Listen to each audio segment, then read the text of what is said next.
Well, the royal baby has sparked a social media frenzy, and if you're on the internet, you just couldn't have missed it.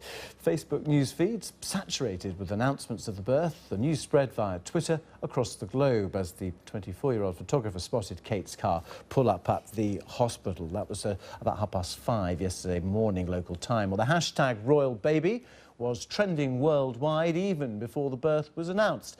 Thousands of people were tweeting in places like the United States, Australia and India, among other countries. After the birth was announced via Twitter, the number of tweets monitoring the royal baby shot up to, well, 23,500 we've got there, but I think that figure might even be higher at 25,500.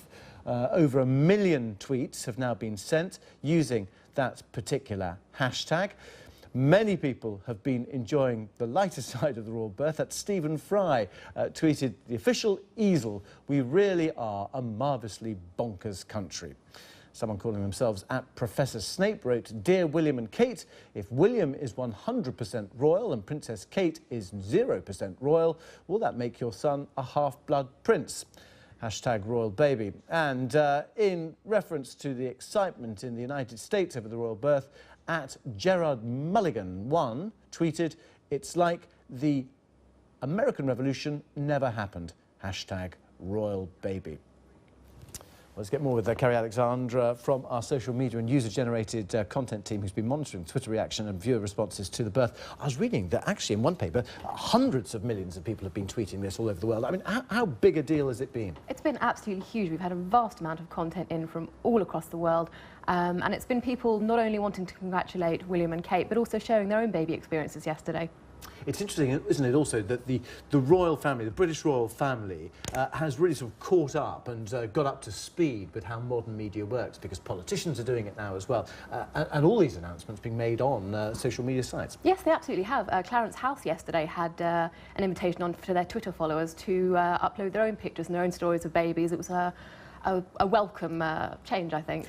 Not everyone is a supporter of the royal family. How diverse has the reaction been coming into the BBC? It's been largely positive. There have been a few people saying it's just a baby, it's not really news, but it has been largely positive, and any sort of sneering has been more directed at media coverage than, in fact, at the royal couple. And any particular trends being identified? Is it really very much the name, what it's going to look like, what sort of life it has ahead? Yes, absolutely. People have been really talking about the name. That seems to be really hotting up now. And I think also just the future of you know, how its life will pan out, how William will treat it, how he was brought up by Diana, that sort of thing. How big is this, though, compared to other massive events? For example, when the last Pope stood down, or when somebody dies. I mean, when Diana died, for example, it was pre this sort of age. How does it compare? It's a huge story for us. It's been one of the biggest ones we've covered. Other ones that come close are possibly the Boston bomber, the Olympics, things like that. But it's been absolutely huge. We've had hundreds of emails. And when you say they come close, in terms of figures, what sort of volume are we looking at in terms of the difference?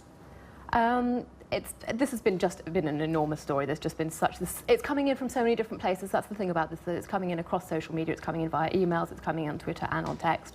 So I mean, it's hard to quantify how much, but it's so much. And the start of those graphics, just before we came to speak to you, we were looking at the various countries. So this is a story which has gone right the way around the world. But is there one particular country which has shown a greater interest? New Zealand seemed to be very, very excited. They were lighting up their towers, their famous towers in Auckland last night, and plenty of New Zealanders have been sending us in well wishes and also pictures, UGC pictures of the towers and of their own celebrations, and also their own babies, of course. All right, OK, Kerry, thanks very much indeed for monitoring that for us.